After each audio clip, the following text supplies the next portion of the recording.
Like से तकरीम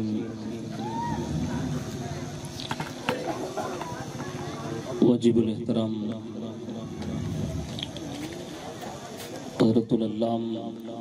हज़रत अल्लामा मौलाना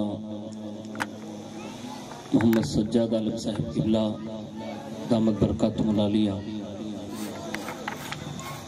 और दिल अजीज हज़रत अल्लामा मौलाना क़ारी मोहम्मद सलीम साहिब क़िबला दामत बरकातुहुल आलिया और दिगर बिरादरान इस्लाम ख़वातीन इस्लाम, अस्सलामु अलैकुम व रहमतुल्लाहि व बरकातुहू।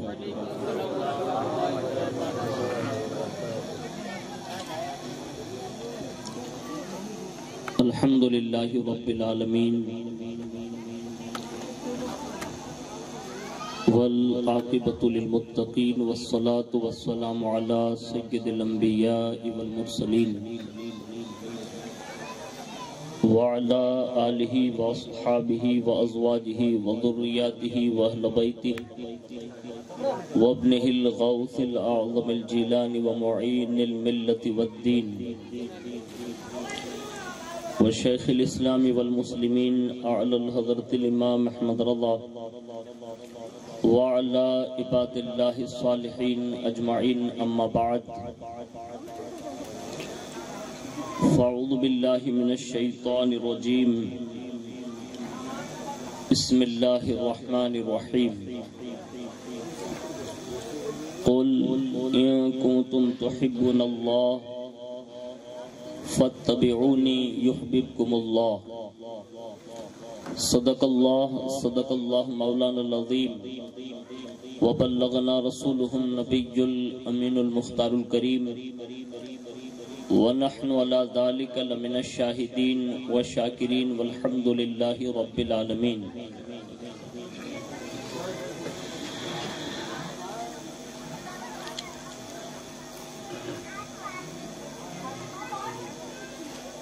आइए सबसे पहले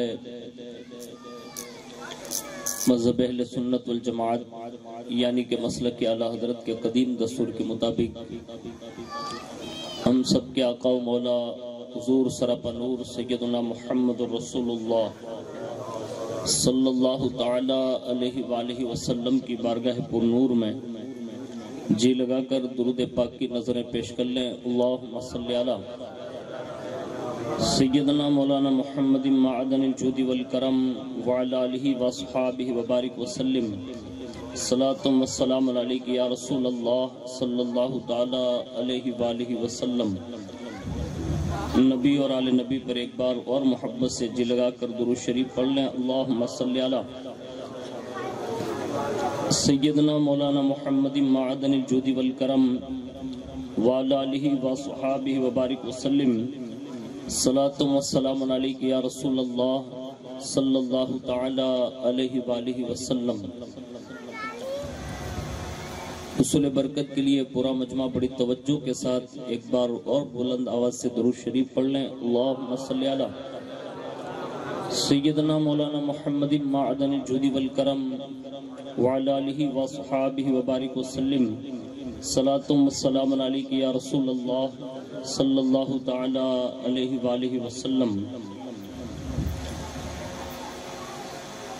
अल्लाह रब्बुल इज़्ज़त का बेपनाह एहसान अज़ीम है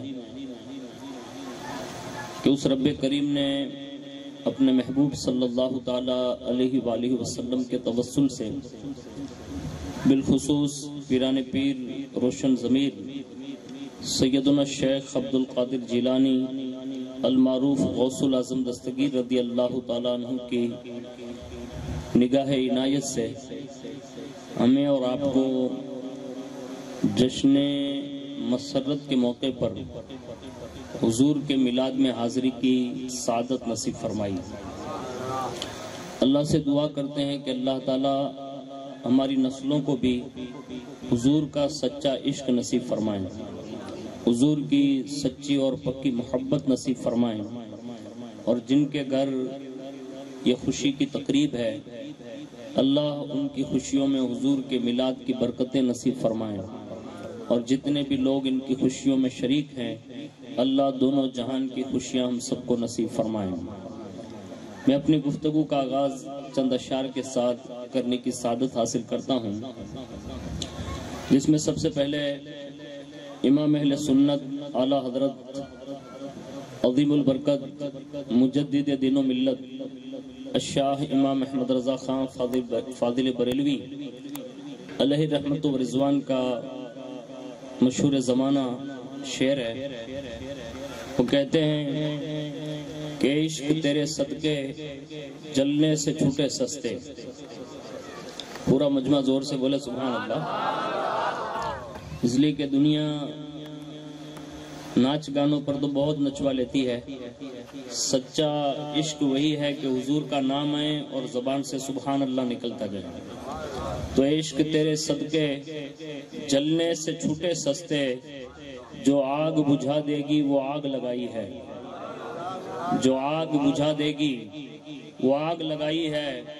और कहते हैं दिल है वो दिल जो तेरी याद से मामूर रहा, दिल है वो दिल जो तेरी याद से मामूर रहा, और सर है वो सर जो तेरे कदमों पे कुर्बान गया, सर है वो सर जो तेरे कदमों पे कुर्बान गया। और उन्हें जाना उन्हें माना ना रखा गैर से काम, उन्हें जाना उन्हें माना ना रखा गैर से काम। लिल्लाहिल हम्द मैं दुनिया से मुसलमान गया, लिल्लाहिल हम्द मैं दुनिया से मुसलमान गया। और आगे बढ़कर कलंदर लाहौरी कहते हैं कि मोहम्मद की मोहब्बत दीन हक की शर्त अव्वल है, मोहम्मद की मोहब्बत दीन हक की शर्त अव्वल है। उसी में हो गर खामी तो सब कुछ नामुकम्मल है। और मोहम्मद की मोहब्बत खून के रिश्तों से बाला है, मोहम्मद की मोहब्बत खून के रिश्तों से बाला है। ये रिश्ता दुनियावी कानून के रिश्तों से भी आला है। और मोहम्मद है मताए आलम इजाद से प्यारा, जनो फर्जन से, माँ बाप और औलाद से भी प्यारा। और अगर कोई हुजूर से दुश्मनी करे, हुजूर की शान में कोई बेअदबी करे, गुस्ताखी करे, तो फिर आला हजरत कहते हैं कि दुश्मने अहमद पे शिद्दत कीजिए, दुश्मने अहमद पे शिद्दत कीजिए, मुल्हिदों की क्या मुरव्वत कीजिए, और जिक्र उनका छेड़िए हर बात में, छेड़ना शैतान का आदत कीजिए, छेड़ना शैतान का आदत कीजिए। और मिसले फारस जलजले हो नजद में जिक्र आयाते विलादत कीजिए, और गैज में जल जाए बेदीनों के दिल, या रसूल अल्लाह की कसरत कीजिए। गैज में जल जाए बेदीनों के दिल, या रसूल अल्लाह की कसरत कीजिए। और आगे बढ़कर एक जगह पर यूं फरमाते हैं कि शिर्क ठहरे जिसमें ताज़ीम हबीब, शिर्क ठहरे जिसमें ताज़ीम हबीब, उस बुरे मजहब पे लानत कीजिए, उस बुरे मजहब पे लानत कीजिए। और कोई पूछे कि आखिर हुजूर के दुश्मनों से नफरत क्यों है और हुजूर के मुहिब्बों से और आशिकों से प्यार क्यों है? हमने तो एक ही सबक सीखा है जो बरेली के रजा देकर गए।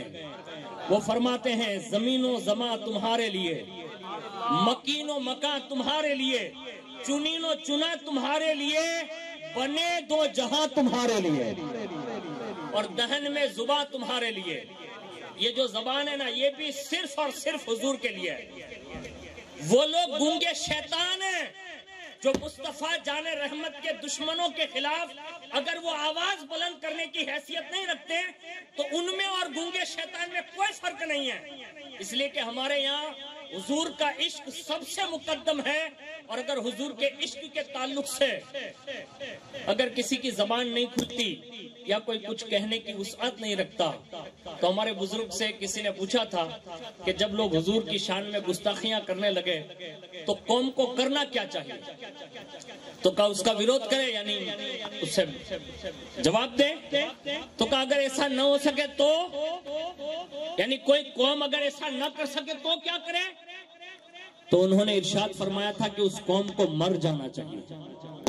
हाँ, आज हमारी और आपकी कैफियत अगर मैं ये कहूँ तो गलत मत लगाना, ये आपका जलसा इसलिए आपको कहने नहीं आया हूँ, लेकिन आपके जलसे के तवस्सुल से दूसरों तक ये बात पहुँचाने के लिए आया हूँ कि आज अगर हमें चलता फिरता मुर्दा कहा जाए ना तो ये बजा होगा। इसलिए कि आज हमारे यहाँ 30,000 मुसलमान होने के बावजूद भी हुजूर के नाम पर अगर एक अच्छी पोस्ट भी न कर सको लोग, तो मैं ये कहता हूँ कि इससे ज्यादा मुर्दा दिली और क्या हो सकती है। आज हमारे बाप दादा का नाम आए ना तो हम रोड पे उतर आते हैं, लेकिन रसूलुल्लाह सल्लल्लाहु अलैहि वसल्लम की अजमत के खिलाफ आज पूरी दुनिया इकट्ठी होकर वो मंसूबे बना रही है, और हम और आप हैं कि हमें इसका एहसास तक नहीं है। लेकिन सुनो, अल्लाह रब्बुल इज्जत ने हुजूर की मोहब्बत को और अपनी मोहब्बत को सबसे ज्यादा मुकद्दम रखा। मैं कुरान अज़ीम की एक आयत पढ़ता हूँ, उसको गौर से सुनिए कि इस दौर में अल्लाह का महबूब कौन है और अल्लाह का कुर्ब खास पाने का सबसे बड़ा जरिया क्या है, ये आप खुद ही सोच लेंगे ये आयत के तर्जमे के साथ। अल्लाह रब्बुल इज्जत एक जगह पर इरशाद फरमाता है, कुल इन कुंतुम तुहिब्बुनल्लाह फत्तबिऊनी युहब्बिबकुमुल्लाह। अल्लाह फरमाता है महबूब आप फरमा दो कि अगर तुम अल्लाह को दोस्त रखते हो तो मेरे फरमा बरदार हो जाओ, अल्लाह तुम्हें भी दोस्त बना लेगा। पहला नुस्खा ये कुरान ने दिया। दूसरी जगह पर हदीस कुदसी सुनिए, अल्लाह रब्बुल इज्जत ने हजरत आदम अलैहिस्सलाम से ये फरमाया था, लौला मुहम्मदुन मा खलक़तुका। ए आदम, अगर मेरा महबूब मोहम्मद न होते तो मैं तुम्हें पैदा भी न फरमाता। यानी कायनात में सबसे पहले इंसान है हजरत आदम अलैहिस्सलाम, उनसे ये कहा जा रहा है। ये हदीस कुदसी है जिसमें अल्लाह फरमाता है हजरत आदम से। और तीसरी जगह पर रसूलुल्लाह ने फरमाया, ला युमिनु अहदुकुम हत्ता अकुना हब्बा इलैहि मिन वालिदिही व वलदिही वन नासी अजमईन। फरमाया तुम में से कोई उस वक्त तक मोमिन हो ही नहीं सकता जब तक कि वो अपनी औलाद, अपने माँ बाप, बल्कि सारे जहान के इंसानों से बढ़कर महबूबे खुदा सल्लल्लाहु अलैहि वसल्लम के साथ मोहब्बत न फरमाए। आज अगर हमें और आपको हुजूर से मोहब्बत है तो उसकी एक निशानी ये भी चेक कर लेनी चाहिए, हुजूर के दोस्तों से प्यार करें, ये हुजूर की मोहब्बत की निशानी है, ये हुजूर की मोहब्बत की निशानी है। और हुजूर के गुस्ताखों से और हुजूर के दुश्मनों से दुश्मनी रखना ये भी मोहब्बत रसूल की निशानी है। अगर ऐसा नहीं हो रहा है तो फिर हमें अपनी मोहब्बत का इम्तिहान लेना चाहिए कि कहीं हमारी मोहब्बत में कमजोरी तो नहीं आ गई, कहीं हम इस इम्तिहान के तहत कहीं हमें कमजोरी तो लायक नहीं हो गई। इस हवाले से हमें और आपको एक नुस्खा अपनाना पड़ेगा जो हमारे बुजुर्गों ने अपनाया। आज माशाल्लाह एक खुशी का दिन है, अब इतनी बड़ी तादाद में लोग मौजूद हैं, और मुझे तहफ़्फ़ुज़ नामुस रिसालत के हवाले से कि हुजूर की इज्जत और नामुस पर पहरा कैसे दिया जा सकता है इस दौर में। हालांकि आज हमारी मोहब्बतें इतनी कमजोर हो गई, तो कोई ऐसा भी नुस्खा है कि जिसके जरिए मोहब्बत बढ़ाई जा सके? खाली बयाना से जज्बात तो बेदार किए जा सकते हैं, कायमी मोहब्बत पैदा नहीं की जा सकती, और उसके लिए खुद हजरत इंसान खुद को मेहनत करना पड़ती है, तब जाके मोहब्बत पैदा होती है। मैं एक मोहब्बत भरे एक आशिक की दास्तान सुना देता हूँ ताकि आपको ये अंदाजा हो जाए कि अगर हुजूर से मोहब्बत हो तो तकरीरों की नहीं, सिर्फ हुजूर का नाम काफी है। अगर हकीकत आप देखने जाए ना तो हुजूर के नाम के लिए बहुत है, हुजूर का नाम ही इतना मुअज़्ज़ज़ है। और कायनात में जो लोग बकवास करते हैं ना डिबेट में बैठ कर और अपनी गुफाओं में बैठकर, और वो हुजूर की जिंदगी के हवाले से ये तबसरे करने पर आए हैं, लेकिन उन्हें मालूम नहीं कायनात में इस वक्त सबसे ज्यादा अगर किसी का नाम पूरी दुनिया में और कायनात में लिया जा रहा है तो वो कोई और नाम नहीं, उस नाम का नाम नामे मोहम्मद है। और हमारे बुजुर्गों ने तो लिखा है कि कायनात में सबसे ज्यादा अगर किसी दो जात का जिक्र होता है ना तो उनमें से एक नाम नामे मोहम्मद अरबी है और एक नाम नामे इमाम हुसैन है। यानी ये दो नाम इतने ज्यादा लिए जा रहे हैं कि कायनात उसका अंदाजा नहीं लगा सकती। ये नाम अक़दस की ये बरकत है, और इस नाम से कितनी मोहब्बत होनी चाहिए सुनिए। एक बंदा है, एक बनी इसराइल का, दुनिया से चला गया। लोगों ने उसकी बुराइयां देखते हुए उससे खंडर में फेंक दिया, मतलब जंगल में। किसी ने गुस्ल भी नहीं दिया, तजीज़ो तकफीन भी ना की, दफनाया भी नहीं, ऐसे ही छोड़ दिया। और मूसा अलैहिस्सलाम कोहे तूर पर पहुंचे। रब ने फरमाया, मूसा मेरा एक बंदा जो है ना वहां पड़ा हुआ है, उसका सारा इंतजाम जो है ना वो आप करेंगे। मूसा अलैहिस्सलाम बस्ती में आए, फरमाया वो जंगल में चलते हैं। जैसे ही वहां पहुंचे ना तो देखा तो एक बंदा पड़ा हुआ है, तो फरमाया इसे उठाओ।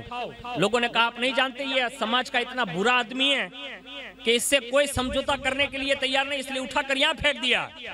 मूसा अलैहिस्सलाम ने कहा जिससे तुम ये कहते हो ना ये पड़ा हुआ है, कहा हाँ, कहा इससे अल्लाह अपना दोस्त कह रहा।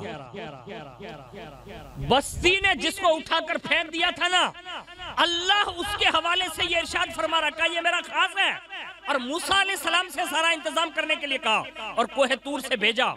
और जैसे हजरत मूसा अलैहिस्सलाम ने उसकी तजदीद और तकफीन कर दी और उसके बाद जैसे सुपुर्द खाक करके वापस हो गए ना, दिल के कानों से सुनो, मूसा अलैहिस्सलाम कोहे तूर पर गए और जाने के बाद अर्ज किया, कहा ए अल्लाह मुझे ये मामला समझ में नहीं आता, पूरी बस्ती जिससे नफरत करती थी आज मौला करीम तूने उसके हवाले से अपने कलीम को सारा इंतजाम करने के लिए कहा, आखिर उसकी वजह क्या है? अल्लाह अकबर। रब ने फरमाया मूसा इसकी उम्र कितनी थी? कहा 200 साल। कहा मूसा 200 साल से वो मेरी नाफरमानी कर रहा था, 200 साल से। कहा मौला 200 साल से तेरी नाफरमानी कर रहा था, बंदों में मशहूर था कि ये नाफरमान है, लोगों ने उठा के फेंक दिया, फिर भी तूने उसे अपना दोस्त कहा। तो सुनिए रब का कुर्ब कैसे मिलता है और हुजूर की मोहब्बत के लिए हुजूर का नाम क्यों काफी है। रब ने फरमाया मूसा अगरचे 200 साल का गुनहगार जरूर था, लेकिन वो जब घर जाता था ना रोजाना रात में उसकी आदत थी कि वो तेरी किताब खोलता और जैसे ही किताब खोलता जहां जहां नामे मोहम्मद आता, जोर से बोले सुभान अल्लाह, जहां जहां नामे मोहम्मद आता वो चूमता और चूमकर अपनी आंखों से सर से सीने से लगाता। मूसा ये रोजाना का उसका अमल था और मेरी निगाह रहमत रोजाना देखती थी। 200 साल का गुनहगार जरूर था, लेकिन नामे मोहम्मद से जो उसका प्यार रात की तन्हाइयों में था ना, तो मेरी रहमत ने फैसला कर लिया, कहा तेरे 200 साल के गुनाह नहीं देखे जाएंगे, नामे मोहम्मद की अजमतें देखी जाएगी।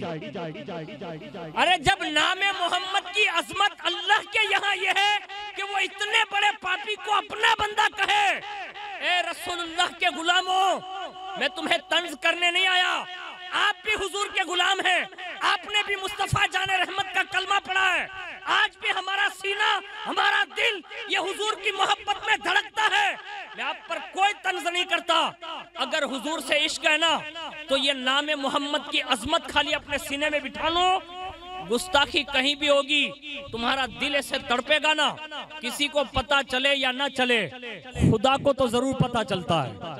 ये मूसा अलैहिस्सलाम का उम्मती रात की तन्हाइयों में हुजूर के नाम से मोहब्बत करता था ना, रब ने फरमाया मूसा इससे मोहब्बत इसलिए है कि ये मेरे मुस्तफ़ा के नाम से मोहब्बत करता था। जो नाम से मोहब्बत करे उससे इतना बड़ा सिला मिलता है, तो जो डायरेक्ट जाते मुस्तफ़ा से प्यार करे उससे कितना बड़ा इनाम मिलता होगा। लेकिन आज कमजोरी हमारी हो गई, हमने उस इश्क को कमा हक कहूँ समझने की कोशिश नहीं की। एक आशिक की दास्तान और सुना देता हूँ। बिन देखे भी हुजूर से इश्क किया जा सकता है, इसको याद रखिएगा, बिन देखे भी हुजूर से इश्क किया जा सकता है। और कायनात में करीब ही की एक अबकरी शख्सियत जिससे दुनिया इमाम इश्क व मोहब्बत आला हजरत का नाम देती है, ये कायनात की वो अबकरी शख्सियत है जिन्होंने हुजूर के इश्क के लिए अपना तन मन धन सब कुछ दाव पर लगाने की ठान ली थी, किसी की परवाह न की और पूरी जिंदगी हुजूर के इश्क का पैगाम देते रहे। और जब हुजूर के दरबार में हाजिरी हुई ना तो रट लगा ली, कहा या रसूल अल्लाह अहमद रजा रोजे से उस वक्त तक हटेगा नहीं जब तक कि आपके चेहरे वद्दुहा वाला का दीदार ना अता फरमा दे। यानी दीदार की तमन्ना की, और जब ये तमन्ना की और इस तमन्नाओं ने अंगड़ाइयां लेते हुए जब बेकरार कर दिया, दुरूद व सलाम पढ़ते रहे। पहली नशिस्त में किस्मत ने जो है साथ न दिया, दूसरी नशिस्त लगा ली, कहा हुजूर उस वक्त तक यहाँ से हटूंगा नहीं जब तक कि आपके रुखे अनवर का आलम बेदारी में दीदार करके न जाऊं। बस ये अंगड़ाइयां उन्होंने ली और इश्क की खैरात मांगी और हुजूर ने फिर करम फरमाया। उन्होंने वो सुए लाल अजार फिरते हैं ये कसीदा लिखा। आखिर में आजिजी इतनी की कि हुजूर की बारगाह में अपने आप को एक कुत्ते की मानिंद पेश किया और कहा, हुजूर मेरी तो कोई हैसियत नहीं है कि मैं आपके दरबार में दीदार की तमन्ना कर सकूं, इसलिए कि बड़े बड़े लोग यहाँ आपकी बारगाह का अदब, आपकी बारगाह का तहफ्फुज इस शान से करके आते थे कि वो सांस लेना भी बेअदबी समझते थे। अहमद रजा तो आपके दर के कुत्तों के बराबर भी नहीं हो सकता। और जैसे ही ये शेर कहा, कोई क्यों पूछे तेरी बात रजा, तुझसे तो कुत्ते हजार फिरते हैं, अभी इतना कहा। हुजूर ने करम फरमाया, सारे पर्दे हटे। इमाम अहमद रजा ने क्या देखा? उनकी आलम बेदारी में सरापा वजूद मोहम्मदुर रसूलुल्लाह जलवा फिगा ने। और जैसे ही हुजूर का चेहरा देखा, हुजूर का सरापा देखा, फौरन कह उठे, अल्लाह की सरताब कदम शान है ये, इंसान नहीं इंसान, वो इंसान है ये। और कुरान तो ईमान बताता है इन्हें, और ईमान ये कहता है मेरी जान है ये।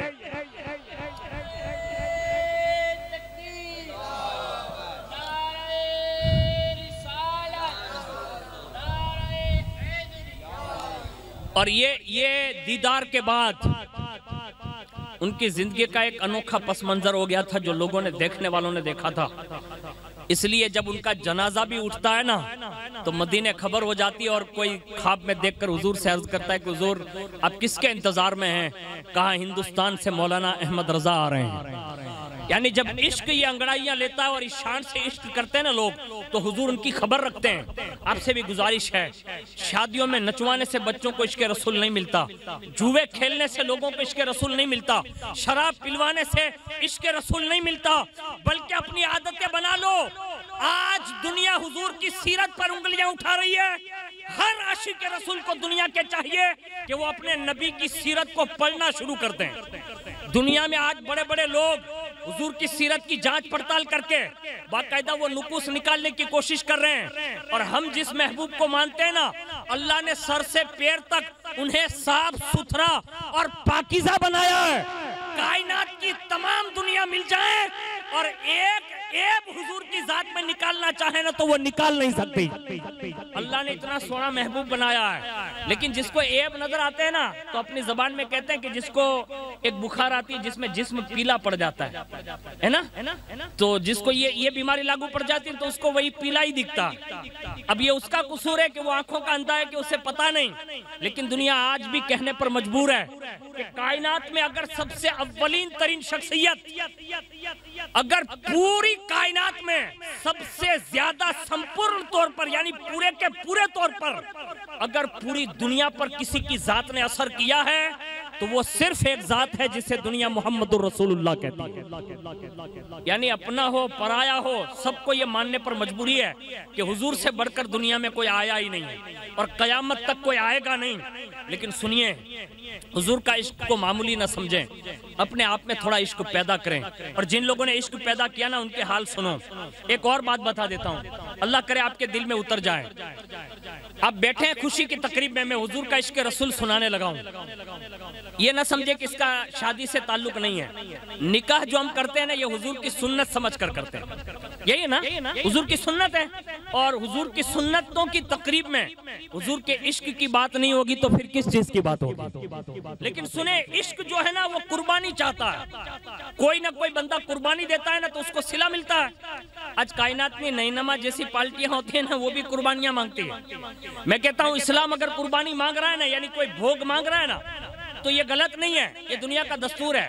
अरे मैं तो एक मजाजी मोहब्बत की बात करूं, अगर एक मामूली सी लड़की जिसको कोई देखने के लिए तैयार ना हो, अपने महबूब से यूं कहे, काजन फलाने कलर का पैंट पहन के आना, तो जाता है कि नहीं? जाते हैं ना।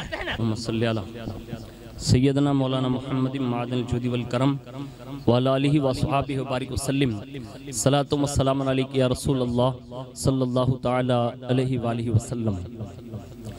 तो मैं ये अर्ज कर रहा था कि इश्क मजाजी में बंदे को अगर उसकी महबूबा कहे ना कि फला कलर का टी शर्ट पहनना, फला कलर की पैंट पहनना, गले में ये रुमाल डालना, तो आज का बंदा डालता है कि नहीं डालता है यार? डालता है ना। यानी एक मजाजी मोहब्बत है जिसको मैं आपको समझाने के लिए अर्ज कर रहा हूँ। मैं ये आप पर आरोप नहीं डाल रहा हूँ कि आप भी ऐसा करते हैं, नहीं, हरगिज़ नहीं, मैं कोई तनकीद नहीं करता, लेकिन एक एग्जाम्पल दे रहा हूँ। आज का एक नॉर्मल से नॉर्मल सा महबूब, जिसको यूं कहा जा सकता है कि जिसकी मोहब्बत की कोई हैसियत नहीं, वो उसके कहने पर कपड़े भी चेंज करता है, और वो अगर यहाँ से अमोदरा रोड तक बुला है ना तो वहां भी जाने के लिए तैयार है। यानी एक दुनियावी एतबार से अगर ये बंदा चाह लेना तो ये उसके लिए कुर्बानी देता है बिला तशबीह और तमसील। मुझे बताओ हमारी आंखों में तो वो ताकत नहीं है कि हम कमा हक़्क़हू हुजूर के चेहरे का दीदार कर सके, हमारे पास वो हैसियत ही नहीं है, हमारी आंखों की वो ताकत ही नहीं है। लेकिन अगर हुजूर चाहे ना तो दीदार करवा सकते हैं। ये हुजूर का इश्क जितना मजबूत होगा ना, मैं जो बात अर्ज करने लगा हूं कि हुजूर का इश्क कैसे बेदार किया जा सकता है, उस हवाले से सुनिए। आज से हमें और आपको ये करना चाहिए। एक साहबी रसूल है, देहात के रहने वाले हैं, हजरत जुल खुवैसरा यमानी रदी अल्लाह ताला अन्हु। ये बड़े सोने साहबी रसूल थे, देहात के, यानी अपनी भाषा में यूं कह लें गामड़े वाले, देहात के। और आज भी आप देहातों में जाइए तो आपको पता चलेगा कि सिटी लेवल पर जितनी शहजादों से यानी सैयदजादों से लोग मोहब्बत नहीं करते, उससे करोड़ों गुना ज्यादा देहात वाले लोग करते हैं। और ये आपको देखना हो तो आप करीब करीब के गामड़ों में जाइए, आपको खुद को अंदाजा होगा कि रसूलुल्लाह के बेटों से कितनी मोहब्बत है। हालांकि सिटी वाले लोग तबसरा करते हैं बैठे बैठे, ये क्या बापू असली छे के नकली छे, यानी ये तंज करते हैं। मैं कहता हूं तुझे सैयद का नसब चेक करने की जरूरत नहीं है। अगर तू जुमला ये सैयद के हवाले से बोल रहा है ना, तो तुझे फिर अपना नसब चेक करना चाहिए, इसलिए कि सैयद के लिए तुम्हें दलील मांगने की इजाजत नहीं। अगर कोई शहजादा कह दे मैं सैयद हूं, आला हजरत फरमाते हैं आंखें बंद कर ले, रसूलुल्लाह का बेटा समझकर इज्जत कर, अल्लाह तुझे इनाम दोनों जहान में अता फरमाएगा। अब वो सच बोलता झूठ बोलता वो तुझे चेक करने की जरूरत नहीं है। लेकिन हमें और आपको ये चाहिए, हुजूर का बेटा अगर कोई कहे ना कि मैं रसूलुल्लाह का बेटा हूं, अब हमें उस पर तबसरा नहीं करना चाहिए, इसलिए कि हम लोग गुलाम हैं, और गुलाम को कहां हैसियत है कि किसी आका पर बात करे वो। लेकिन हुजूर से इश्क जिसको होता है ना, उसकी शान सुनिए। वो साहबी रसूल है, हुजूर की बारगाह में एक बार हाजिर हुआ, अर्ज किया या रसूल अल्लाह, एक सवाल है मेरे दिल में बहुत गर्दिश कर रहा है। आज हमारी कमजोरी ये हो गई कि हमने सवाल करना ही लोगों से बंद कर दिया। ना पीर साहब से कोई सवाल करते हैं, ना इमाम साहब से कोई सवाल करते हैं, ना मुतवल्ली साहब से कोई सवाल करते हैं, ना आगेवान से कोई सवाल नहीं, सब खामोश।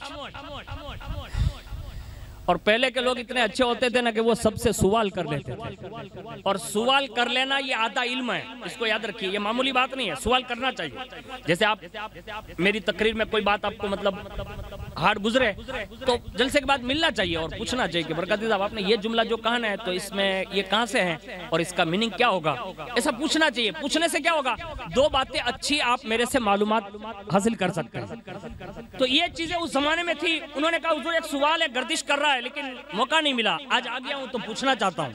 हुजूर ने फरमाया पूछो। अब उनके सवाल भी कितने बड़े बड़े होते थे, आज हमारे और आपके सवाल देख लें छोटे मोटे, जरूरी मसाइल भी लोग मालूम करने के लिए तैयार नहीं। वो कितने बड़े लोग थे कि उन्होंने दुनिया से ज्यादा आखिरत के मसाइल हल किए। उन्होंने अर्ज किया या रसूलल्लाह, मैंने आप ही की ज़बानी सुना है कि कयामत आने वाली है, ये जुमला का कयामत आने वाली। हुजूर ने हाँ, तो कहा हुजूर ये कब आएगी, यानी कहाँ कयामत और कहाँ ये साहबी रसूल। तो उन्होंने ये सवाल करके मतलब पूरे मजमे को जो है एक सन्नाटा मतलब छा दिया। इतने में हुजूर मुस्कुरा कर फरमाते हैं मा आअतत लहा। साहबी रसूल से पूछा, कहा साहबी सवाल तो बहुत अच्छा किया तूने, लेकिन क्या तुमने उसके लिए कोई तैयारी कर रखी है? किनके सामने पूछ रहे मालूम है? जो कयामत का भी दूल्हा है। आला हज़रत फरमाते काश महशर में जब उनकी आमद हो और भेजे सब उनकी शौकत पे लाखों सलाम। आज जो बकवास कर रहे हैं ना दुनिया भर में लोग, इनको भी वहां कहना ही पड़ेगा यही वो कयामत के दूल्हा है। हाँ, हदीस शरीफ में हुजूर का नाम आसमानों में अहमद, बोलो सुभान अल्लाह। आसमानों में पूरा मजमा बोले आसमानों में अहमद, जमीन पर मोहम्मद, और कयामत के दिन हुजूर का नाम जो होगा वो महमूद। अहमद वो है जिसकी सबसे ज्यादा तारीफ की जाए, मोहम्मद वो है जिसकी तारीफ बरकरार बाकी बहुत ज्यादा होती रहे, और महमूद वो है जिसकी तारीफ अपना भी करेगा पराया भी करेगा। इसलिए आला हजरत सारे दुश्मनों को कहते गए, आज ले इनकी पनाह, आज मदद मांग इनसे, फिर न मानेंगे क़यामत में अगर मान गया। और वहां तो एरा गैरा नथु खेरा सब खड़ा होगा, और वहां ये गुफा में बकने वाला नरसिंगा जो है ना वो भी होगा, ये अभी एक छिपकली निकली वो भी होगी, वहां तो सब खड़े होंगे, क्योंकि वहां कोई किसी का पुरसाने हाल नहीं। वहां चलेगी तो सिर्फ एक जात होगी जिसे मोहम्मदुर रसूलुल्लाह कहते हैं। वहां कयामत में हिसाब किताब चालू नहीं होगा जब तक कि वो गुंबदे खजरा वाले नहीं आ जाते। तो उन्होंने ये पूछ लिया कि हुजूर कयामत कब है? जब ये सुना ने कयामत कब है, तब साहबा को ही होगा कि इनको ये क्या पड़ी है। लेकिन हुजूर ने उन सबके दिलों को भांपते हुए इरशाद फरमाया, क्या तुमने कोई तैयारी की है? लेकिन उनका असल मकसद जो था ना वो सुनिए। वो सहाबी रसूल ने अर्ज किया, या रसूल अल्लाह मा अअदतु लहा इल्ला इन्नी उहिब्बुल्लाह व रसूला। या रसूल अल्लाह कयामत की कोई खास तैयारी तो नहीं है, लेकिन एक बात की तैयारी है। कहा क्या? कहा मैं अल्लाह से भी मोहब्बत करता हूँ या रसूल अल्लाह आपसे भी मोहब्बत करता हूँ। यानी ये दो जुमले कहे उन्होंने, और जैसे ही ये सहाबी रसूल ने ये कहा, हुजूर ने उसी वक्त इरशाद फरमाया, अंता मा मन अहबब्ता। ए सहाबी मुबारक हो, तुझे मुबारक हो। कहा किस बात की? कहा तुम कयामत के दिन उसी के साथ रहोगे जिसके साथ दुनिया में तुमने मोहब्बत की है। अब यहाँ से ये बात बावर कराई जानी चाहिए दुनिया भर में कि कयामत के दिन रसूलुल्लाह का साथ उसी को मिलना है जो रसूलुल्लाह से मोहब्बत करता होगा, वरना खाली 12वीं शरीफ में देख खा लेने से कोई आशिक रसूल नहीं हो जाएगा। हाँ, इसको नोट कर लेना चाहिए। आज हमारे यहाँ देखेंगे आप पूरी दुनिया लेवल पे आज हम और आप सिर्फ इसी को इश्क रसूल समझते हैं। नहीं, मोहब्बत रसूल जो है ना वो गैरतमंद होती है, और उसके अंदर एक अजीब सा जलाल है, और वो किसी भी सूरत में कितनी बड़ी कैफियत बने, यहाँ तक के हालात एकदम संजीदा भी हो जाए ना, तो भी उनकी कैफियत ऐसे ही रहती है, क्योंकि इश्क रसूल में जलालत है, गैरत है। एक गैरत भरा जुमला मौलाए कायनात का मैं आपके सामने पेश कर रहा हूँ। अगर मोहब्बत रसूल है तो इसको दिल पे लेके जाइएगा। सुलह हुदैबिया का मौका है। सिचुएशन कौन सी मालूम है आपको? सुलह हुदैबिया वो मौका था कि जहां 1500 साहबा उम्रा के लिए जा रहे थे, और वहीं रोक दिया, कहा आप मक्का नहीं जा सकते। जैसे ये कहा ना मक्का नहीं जा सकते, साहबा 1500 हैं, हुजूर साथ में, तो कहा तो कहा इस साल नहीं जा सकते, गए साल आपको जाने दिया, आने वाले साल जाने दिया जाएगा, आप यहाँ से वापस हो जाइए। मसला बड़ा गंभीर था। साहबा ने सुन तो लिया, रसूलुल्लाह ने फरमाया मेरे साहबियों साइड में हो जाओ, खेमे डाल दो, यहाँ सुलह होगी। अब साहबा भड़क गए, और सुलहनामा तैयार होने लगा ना, सारे लोग मक्के के आ गए सरदार, और हुजूर के आमने सामने बैठ गए, और जब बात होने लगी ना तो कहा सुलहनामा लिखिए। अब उसी सुलहनामे में फारूक आजम सबसे पहले तो हुजूर के पास गए, कहा हुजूर ये क्या हो रहा है? हुजूर ने फरमाया उमर ये सुलह हो रही है। तो हजरत उमर ने एक सवाल किया, अर्ज किया या रसूलल्लाह क्या आप अल्लाह के सच्चे रसूल नहीं हैं? हुजूर ने फरमाया मैं अल्लाह का सच्चा रसूल हूँ। कहा अल्लाह हक नहीं है? कहा बेशक अल्लाह वाजिबुल वजूद है। कहा कुरान हक नहीं है? कहा कुरान हक है। कहा इस्लाम हक नहीं है? कहा इस्लाम हक है। तो या रसूल अल्लाह फिर ये सिलेंडर होने का क्या मतलब है? यानी हाथ पर हाथ रखकर बैठ जाने का क्या मतलब है? तो कहा आप क्या चाहते हैं? कहा हुजूर हम उम्रा करना चाहते हैं, और आप ही ने तो कहा था कि उम्रा करेंगे। हुजूर ने एक जुमला इरशाद फरमाया, उमर मैंने कब कहा था कि इसी साल करेंगे? यानी ये हुजूर ने कहा मैंने कब कहा था इसी साल करेंगे। हजरत उमर खामोश हुए, खेमे से निकले और सीधे सिद्दीक अकबर के पास गए, और जैसे सिद्दीक अकबर के पास गए ना, हू बहू वही सवाल उमर के, सवाल उमर के हू बहू वही है। आशिक रसूल बैठे थे खेमे में, लेकिन जवाब ऐसे ही दे रहे हैं जैसे रसूलुल्लाह ने दिए थे। और उमर ने जब वही हूबहू सवाल के जवाब सुने जो रसूलुल्लाह ने दिया अबू बकर से, वहीं से निकले और जहाँ सुलेनामा तय होने जा रहा था सब जमा हो गए, हुजूर भी तशरीफ ले आए। और जैसे ही सुलेनामा, अब ये तो गैरत फारूक और गैरत सिद्दीकियत थी, अब सुलेनामा लिखने के लिए हुजूर ने कागज और कलम थमाया, कहा अली लो इसको लिखो।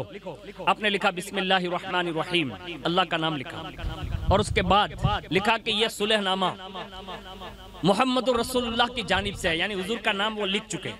और जैसे हुजूर का नाम लिखा ना मुहम्मदुर रसूलुल्लाह, उसी वक्त एक काफिर जो मक्का के कुरैश थे ना, उन्होंने कहा, सरदार ने कहा ये क्या लिखा? कहा मोहम्मदुर रसूलुल्लाह। कहा मोहम्मदुर रसूलुल्लाह हम लोग मानते होते तो फिर झगड़ा किस बात का? यानी इन्हें अल्लाह का रसूल मानते नहीं इसलिए तो झगड़ा है, तो फिर झगड़ा किस बात का? ये मिटाइए। तो कहा लिखे क्या? कहा मोहम्मद बिन अब्दुल्ला लिखिए, यानी मोहम्मदुर रसूलुल्लाह की जगह मोहम्मद बिन अब्दुल्ला लिखिए। जब ये कहा ना तो हुजूर के तो सुलह करने की बात थी कि समझौता ही करना है, तो हुजूर ने फरमाया अली ये मोहम्मदुर रसूलुल्लाह मिटा दो और वहां मोहम्मद बिन अब्दुल्ला लिख दो। अब इसको कहते हैं गैरत। हुजूर फरमा रहे हैं, लेकिन मौलाए कायनात ने अर्ज किया या रसूल अल्लाह, इब्ने अबू तालिब के हाथों में इतनी कुव्वत नहीं है कि जो लफ्ज़े मोहम्मदुर रसूलुल्लाह को खाली चेक सके, यानी मिटा सके। मेरी ये गैरत कभी गवारा नहीं कर सकती या रसूल अल्लाह, अली के कलम ने जो लिख दिया वो लिख दिया, बस बात खत्म। अब इनके कहने पर मैं नहीं मिटा सकता। अब हुजूर ने फिर कलम हाथ में, ये कागज हाथ में लिया, कलम भी हाथ में लिया, अपना नाम खुद से लिखा। लेकिन आशिक जो बैठा था ना, उसने गैरत साबित कर दी, हुजूर का नाम मिटाया नहीं जा सकता। यानी ये तीनों सहाबा ने आपसी ये बातें गैरत मंदाना जो थी ना वो जाहिर कर दी। आज हमारी और आपकी भी गैरत ऐसी होनी चाहिए। अगर कोई हुजूर पे बात करे ना तो फिर वो अपने वक्त का हिरकल टाइप का भी बंदा हो ना, उसको भी डंके के चोट पर कह देना चाहिए, कहा तू अपने जमाने का कोई भी हो, लेकिन मोहम्मद अरबी के नाम पर भी कोई हर्फ आएगा ना तो या तो तू रहेगा या तो ये आशिक रसूल रहेगा। ये जज्बात जब तक नहीं हो गए ना तब तक ईमान भी कबूल नहीं किए जाएंगे। इसको सोचकर आप ना ये गलतफहमी में रहें कि वहाँ सब चल जाएगा, नहीं। हमारे यहाँ मामूली सा वो सिपाही जो बनता है ना, ये बॉर्डर पे रहता है, क्या बोलते हैं इसको, फौजी बोलते हैं ना, फौजी। वो ट्रेनिंग में थोड़ा धीरा पड़ जाता है ना तो उसको निकाल देते हैं कि तू नो आयल।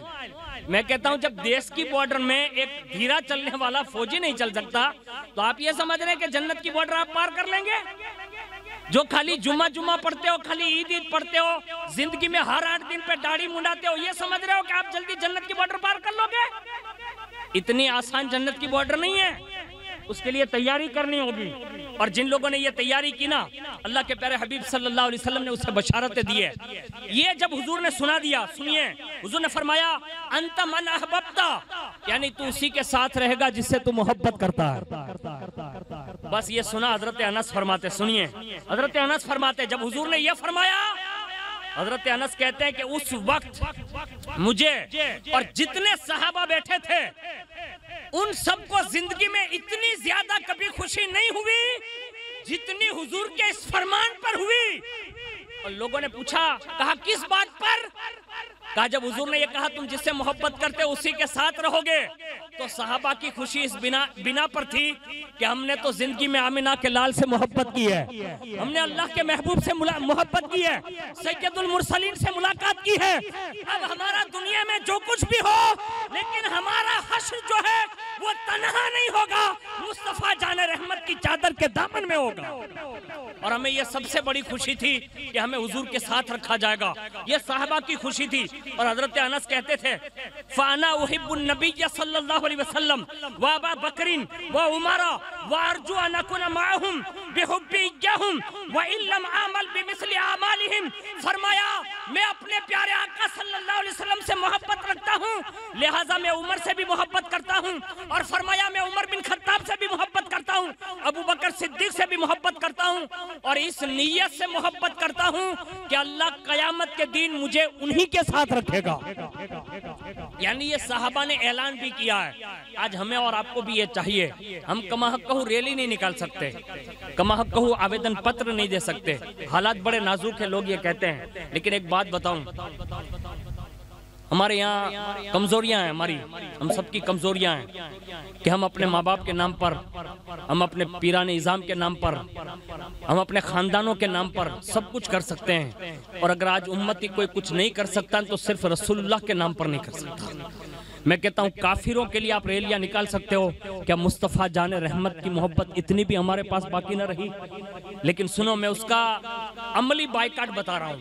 आपको कोई उभारने के लिए नहीं आया कि आप कल से निकले रोड पर, कभी नहीं। लेकिन एक बात अर्ज कर रहा हूँ, अमली बाइकाट किया जा सकता है। आप कहेंगे वो कैसे? इन दोनों बदबख्तों ने अभी जो किया वो किया अभी फिलहाल, और पुलिस वो काम कर रही है, हुकूमत ने जो करना था वो कर लिया। अब हम सब तो कुछ कर नहीं सकते, वहां जा नहीं सकते, और हमें जाना भी नहीं है अभी फिलहाल। तो अब यहाँ रहकर हम क्या करें? तो हमें ये चाहिए, हमें अपने इलाकों की मस्जिदों को आबाद कर देना चाहिए। इससे फायदा क्या होगा? 5 वक्त आप जाओ और जैसी नमाज से सलाम फेरो, दुरूद और सलाम के लिए खड़े हो ना, तो हुजूर की बारगाह में अर्ज कर सकते हैं, या रसूल अल्लाह, हम दुश्मनों को जाकर खत्म तो नहीं कर सकते, उन्होंने दुश्मनी की, आपके सीने पर जख्म पहुंचाया है, हुजूर मैं यहीं से खड़े होकर दुरूद और सलाम नमाज के बाद पढ़ता हूँ, या रसूल अल्लाह, ये आपके सीने की ठंडक का सबब बना रहा हूँ। यानी हुजूर को यूं खुश किया जा सकता है। हुजूर का एक फरमान है, रसूलुल्लाह फरमाते हैं, हर शनिचर और हर इतवार को मुझ पर कसरत से दुरूद भेजो। जुमेरात और जुम्मा का तो फरमान है ही, हुजूर ने शनिचर और इतवार का नाम लिया, कहा इन दोनों में भी भेजो। साहबा ने अर्ज किया, या रसूलुल्लाह, आखिर ये हफ्ता और ये संडे को क्यों? हुजूर ने फरमाया, ये दोनों दिन यहूद और नसारा माज़अल्लाह तुम्हारे नबी पर लानत भेजते हैं। यानी जब वो लानत भेजे तो हुजूर ने फरमाया, तुम इन दोनों दिन मुझ पर दुरूद और सलाम की कसरत करो ताकि इनकी लानत का जवाब बन जाए।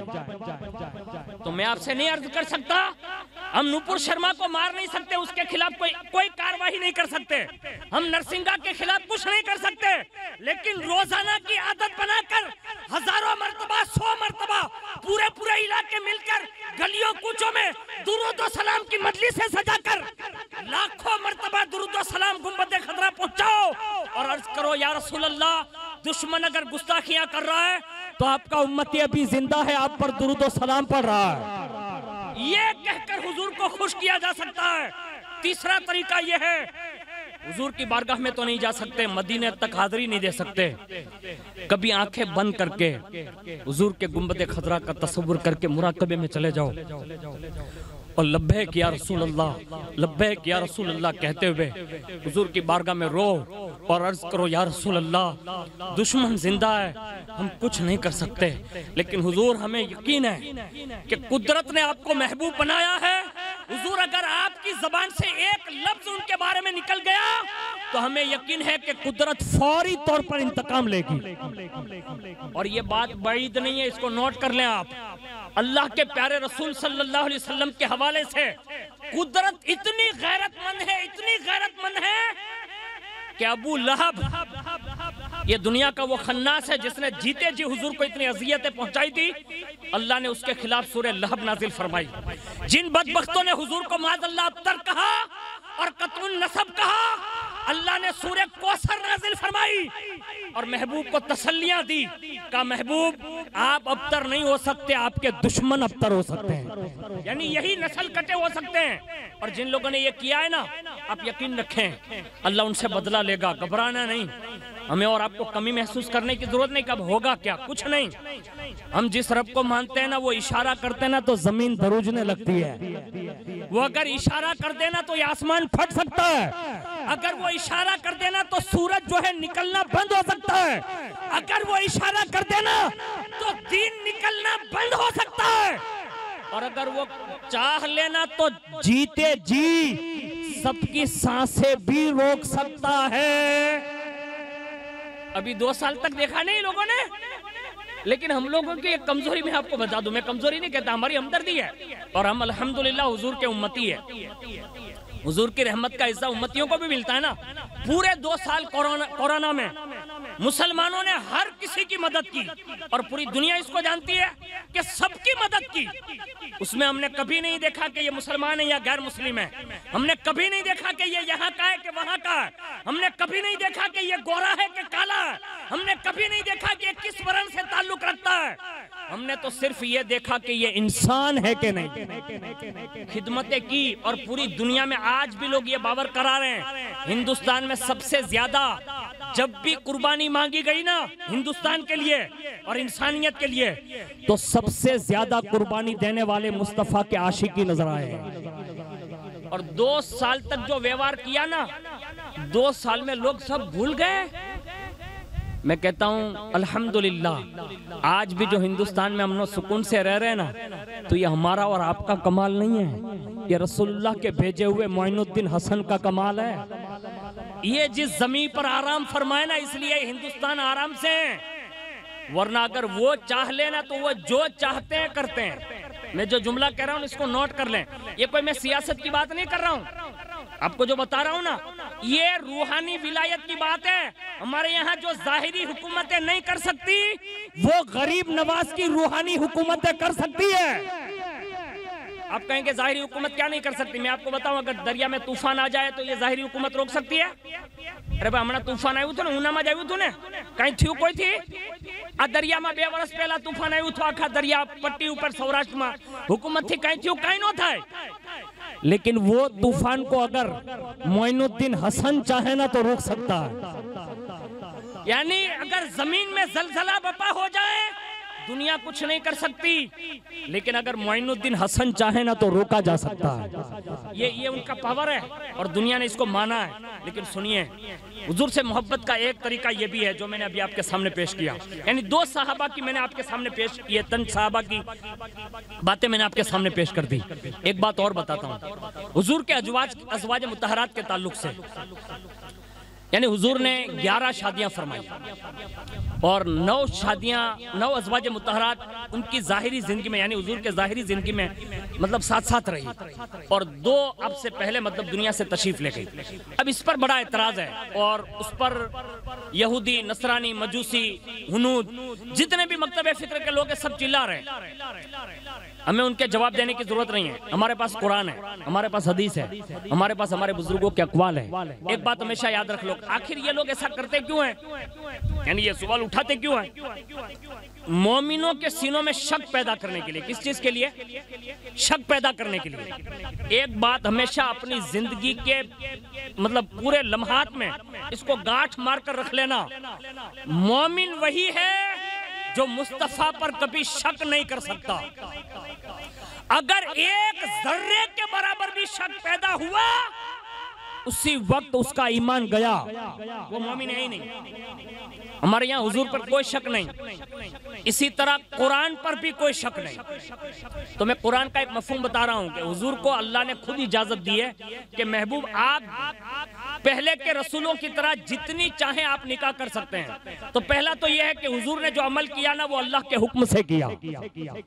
यानी कोई ये निकाह ऐसे ही नहीं बल्कि अल्लाह के हुक्म से हुए। और उसमें खास टॉपिक है हजरत आयशा सिद्दीका रज़ी अल्लाह ताला अन्हा, उनकी उम्र के हवाले से।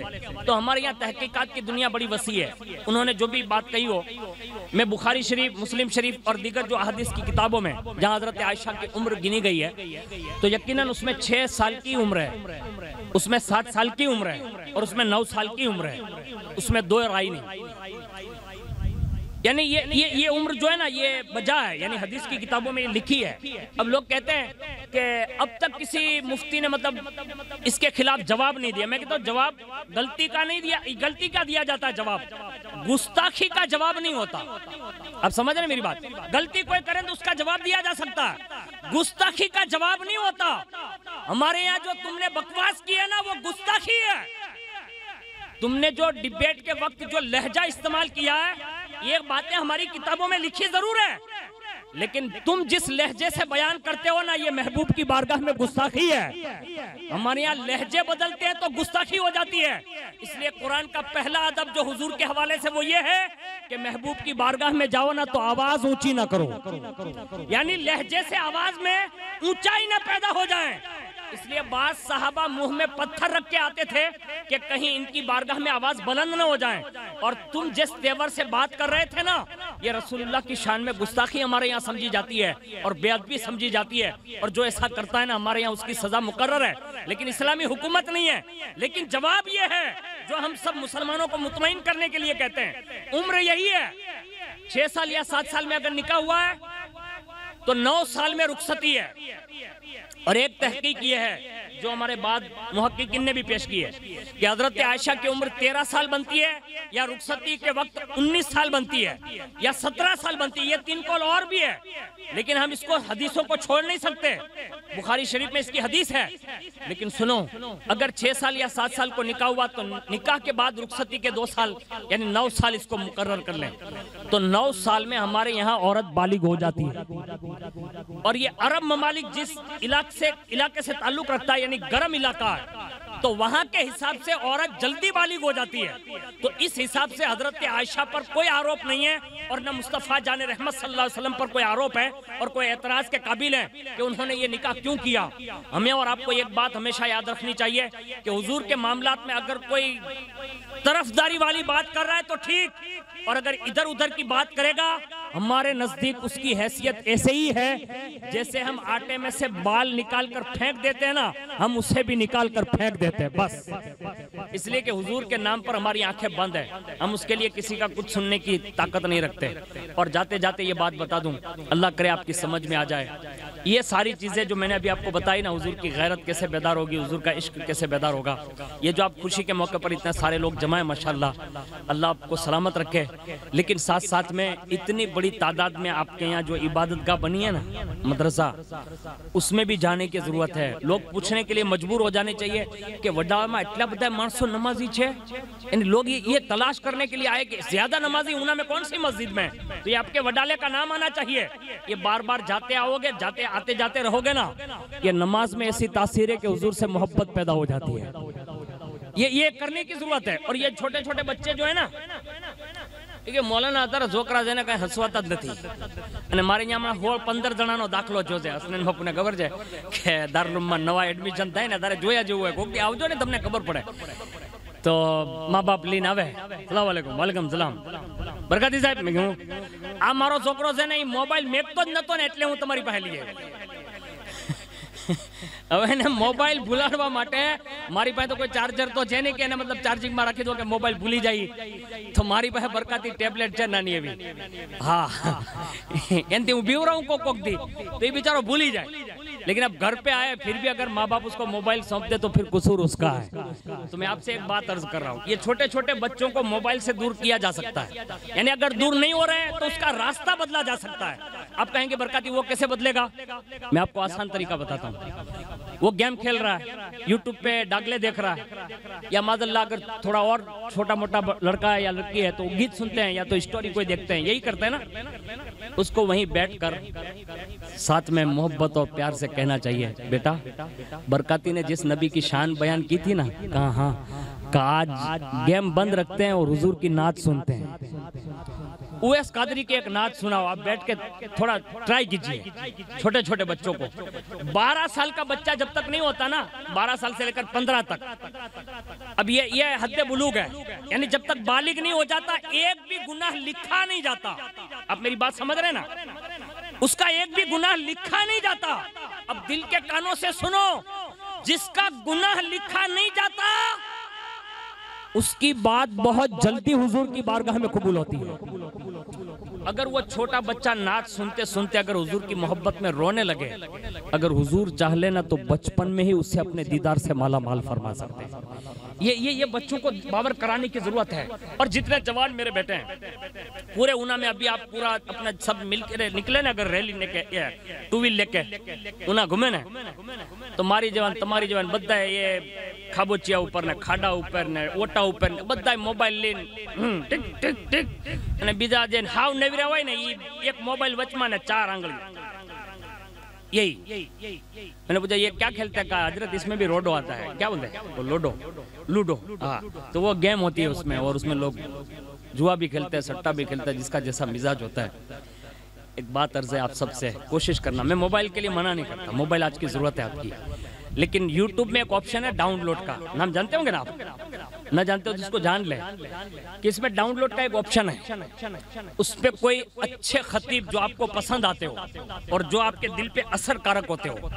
मैंने सैकड़ों लोगों के ऐसे तासुरात सुने कि जिन्होंने तकरीरें सुन सुनकर अपनी जिंदगियां तब्दील कर ली है, और वो किसी मजमे में नहीं, अपने घर पे रहकर ये मोबाइल में बाकायदा रात की तन्हाइयों में वो सुनते हैं, और सुनते सुनते वो अपनी जिंदगी को तब्दील कर लेते हैं। और बाज लोग तो मेरी जिंदगी में छोटे छोटे नौजवान मिले मुझे, तो मैं सोचकर हैरत में हूँ। ऊना में एक बच्चा है, मैं उसका नाम तो नहीं जानता, लेकिन कभी मिलेगा तो मैं उसका नाम पूछूंगा, लेकिन आज भी वो है। उसने मुझे कई बार बताया, कहा मैं सैयद मोहम्मद अमीनुल कादरी साहब की तकरीर बहुत सुनता हूँ। मैंने कहा बहुत अच्छी बात है।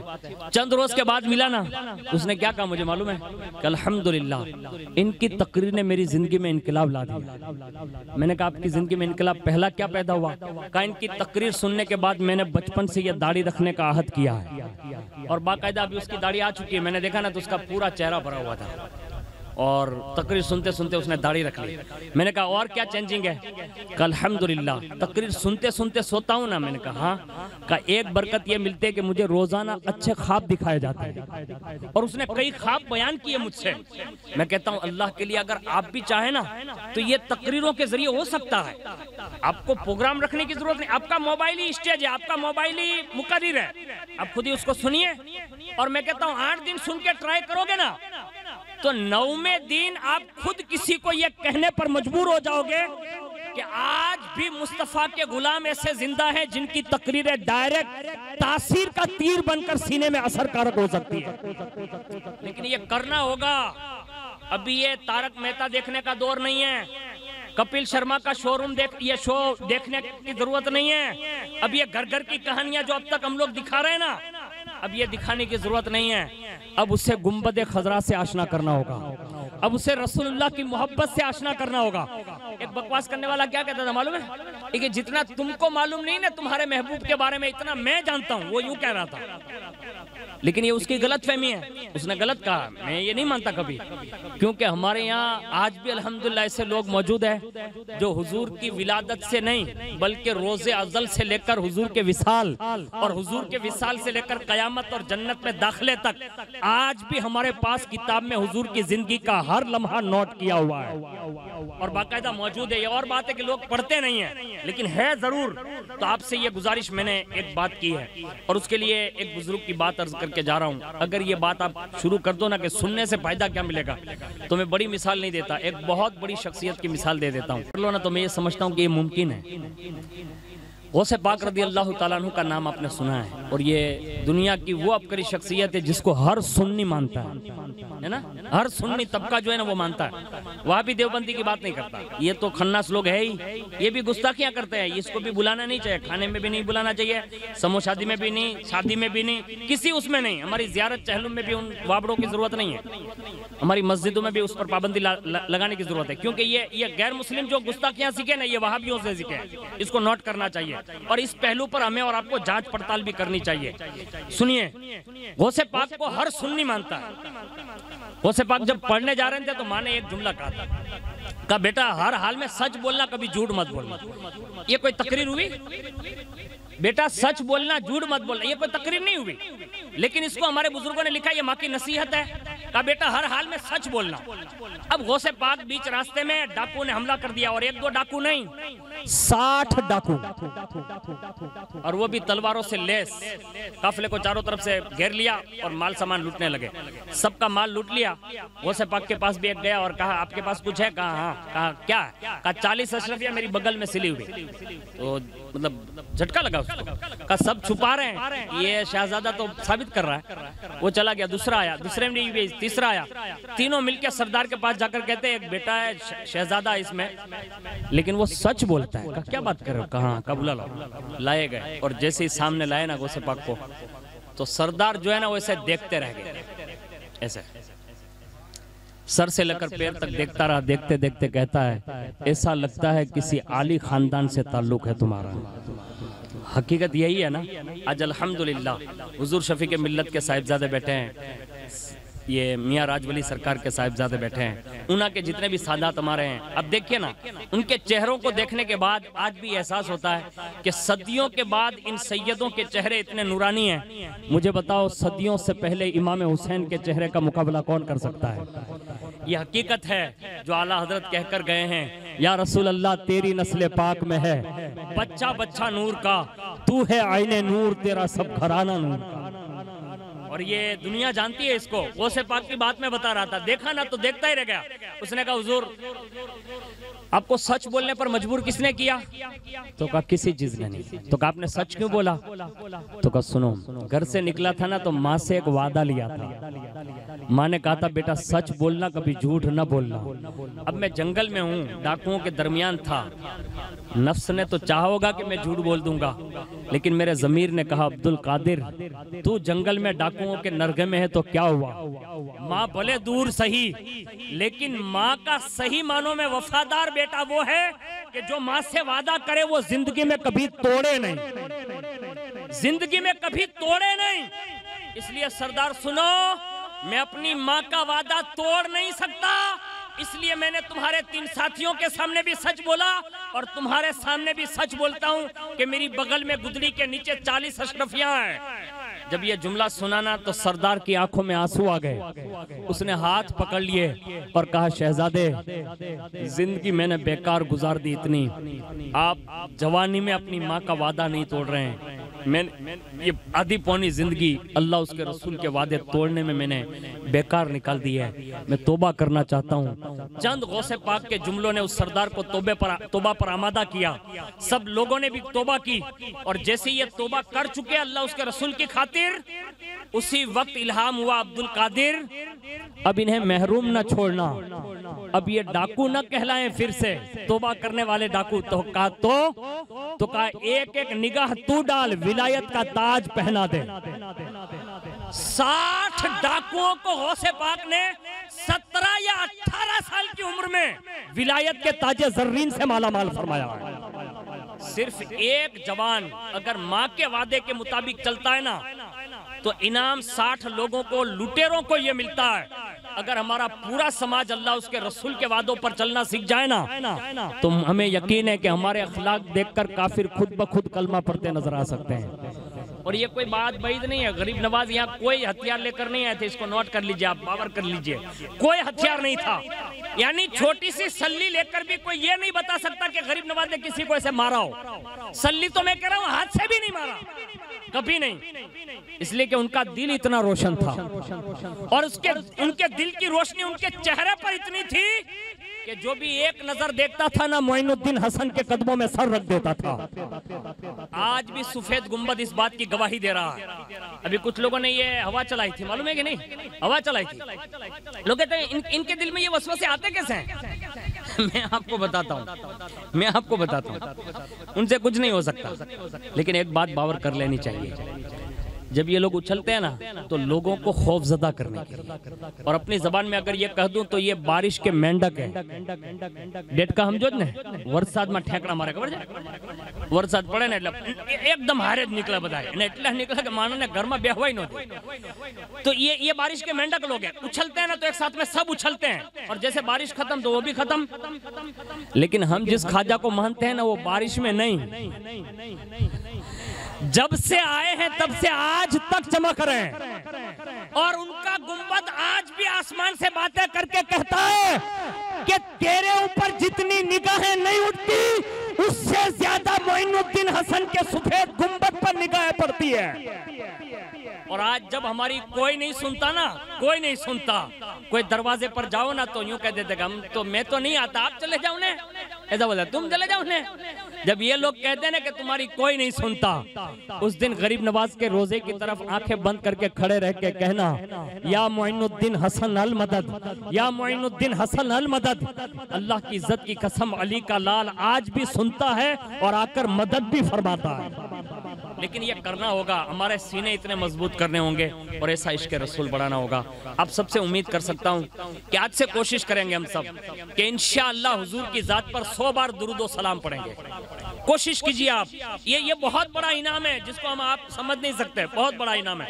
100 मरतबा दुरूद शरीफ की आदत डालिए, हर बच्चे को एक नात सुनाइए और हर जवान बेटी और बेटों को एक अच्छा बयान सुनाइए रोजाना। 8 दिन नहीं होंगे ना, आप खुद ही अपने इलाकों में देख सकते हैं कि ऑटोमेटिक अल्लाह उनके सीनों में हुजूर का इश्क नसीब फरमाएगा। ताला से दुआ करता हूँ अल्लाह ताला मुझे आपको सबको इस पर अमल की तौफीक अता फरमाए। और जिनके यहाँ ये खुशी की तकरीब है, मैं दुल्हे मियाँ साहब को और उनके वालिदैन को और उनके पूरे परिवार को मुबारकबाद पेश करता हूँ कि आपने निकाह के मौके पर ये हुजूर का मिलाद सजाया और मुझ गरीब को हुजूर के नामुस पर कुछ बयान करने का आपने मौका इनायत फरमाया। अल्लाह ताला आपके इस जलसे को कबूल फरमाए और ये आपके लिए दोनों जहान की खुशियों का सबब बनाए। आमीन बिरहमतिका या अरहमर राहिमीन। अस्सलामु अलैकुम।